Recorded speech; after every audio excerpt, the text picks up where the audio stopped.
মেহমান আপ্যায়নে আন্টি সেরা। ঘুম থেকে উঠে দেখি বিভিন্ন রকম রান্না করে টেবিলে সাজিয়ে রেখেছে। আর আন্টির হাতের মজার মজার খাবার খেয়ে আমরা সবাই বাইক নিয়ে চলে গেলাম হাসাইগাড়ি বিলে। আজকে সারাদিন আমরা কোথায় কোথায় ঘুরলাম এবং কি কি খেলাম সবকিছুই থাকছে আজকের এই ভিডিও। হ্যালো এভরিওয়ান, আসসালামু আলাইকুম। আমি Meghla, welcome back to my blog. অনেক চেষ্টা করেও কখনো সকালে ঘুম থেকে উঠতে পারি না। ঘুম থেকে উঠতে উঠতে 12টা 1টা বেজেই যায়। ঠিক তেমন আজকেও ঘুম থেকে উঠতে উঠতে 1টা বেজে গেছে। আর ঘুম থেকে উঠে দেখি আন্টি আমাদের জন্য মজার মজার খাবার রান্না করে রেখেছে।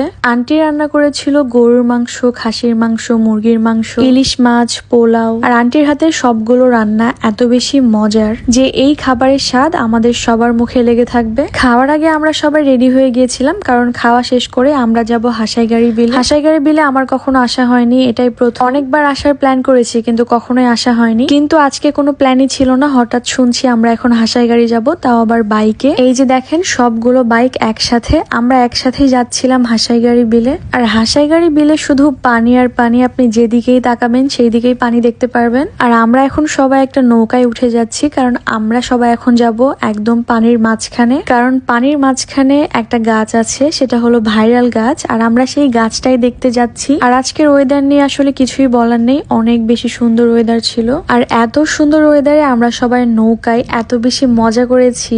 আমি আর আপু তো একদম নৌকার ছাদে উঠে গেছিলাম, কারণ এত সুন্দর বাতাস হচ্ছিল। আর ভাবছিলাম এতদিন পর কেন আসলাম, এখানে আসার পর যদি অনেক বেশি রোদ হয় তাহলে কিন্তু একদমই ভালো লাগবে না। কিন্তু আজকের ওয়েদারটা এত বেশি সুন্দর লাগছিল যে আমাদের সবারই এটা মনে হচ্ছিল এখানে এতদিন পর কেন আসলাম। আর এখান থেকে যেতে তো একদমই ইচ্ছা করছিল না। আর একটু পরে আমি আপনাদেরকে দেখাবো এখানকার ভাইরাল গাছ। এই গাছটা নাকি আগে 3টা ছিল, কিন্তু এখন একটা আছে। সব গাছই ভেঙে ভেঙে গেছে। অনেক বেশি সুন্দর লাগছিল চারপাশের পরিবেশটা। আর এই পরিবেশটা এনজয় করতে করতে আমরা নৌকা নিয়ে ঘুরে বেড়াচ্ছিলাম।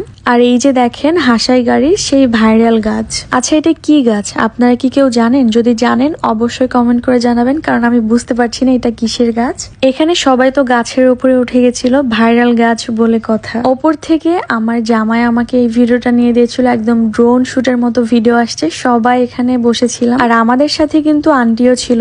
আন্টি আমাদের সব জায়গায় ঘুরিয়েছে, অনেক কিছু খাইয়েছে। আন্টি এত বেশি ভালো একটা মানুষ, আমাদের সবাইকে একদম নিজের মেয়ের মতোই ট্রিট করছিল। 2 দিন আমরা বন্যাপুর বাসায় ছিলাম। আপুদের ভালোবাসা, আন্টির ভালোবাসা সারা জীবন মনে থেকে যাবে। তারপরে আন্টি আমাদেরকে নিয়ে এসেছে একটা কাবাব খেতে। এটা নাকি খুবই ফেমাস এখানকার। ফেমাস হবে না কেন, এটার টেস্ট এত বেশি ভালো ছিল যে আমরা খেয়ে আবার পার্সেল করে নিয়ে এসেছিলাম। সারাদিন সুন্দর ওয়েদার ছিল, তবে এখন টিপ টিপ করে বৃষ্টি শুরু হয়ে গেছে। বৃষ্টি হচ্ছে তাতে কি আমাদের ঘোরা কিন্তু একদমই বন্ধ হয়। তারপর আমরা সবাই চলে গেলাম একটা ব্রিজে। আসলে আমি নওগাঁতে কখনোই আসিনি আর কখনো এসে থাকিনি, তাই আমি এখানকার কিছুই চিনি না। তারপরে রাতের বেলা আমরা চলে গেলাম বগুড়া মোমো এনে। আর এখানে যে আমাদের দেখা হয়ে যায় অলস পরিবারের সাথে, ভাইয়া আপুর সাথে কিন্তু আমাদের আজকেই প্রথম দেখা, তাই আমরা একসাথে একটা ভিডিও করে নিলাম। আর আপু আর ভাইয়া দুইজনে অনেক অনেক ভালো ছিল। সো আজকের ভিডিও এখানে শেষ করছি, পরবর্তী কোনো ভিডিওতে আবার দেখা হয়ে যাবে। সবাই ভালো থাকবেন, সুস্থ থাকবেন, আল্লাহ হাফেজ।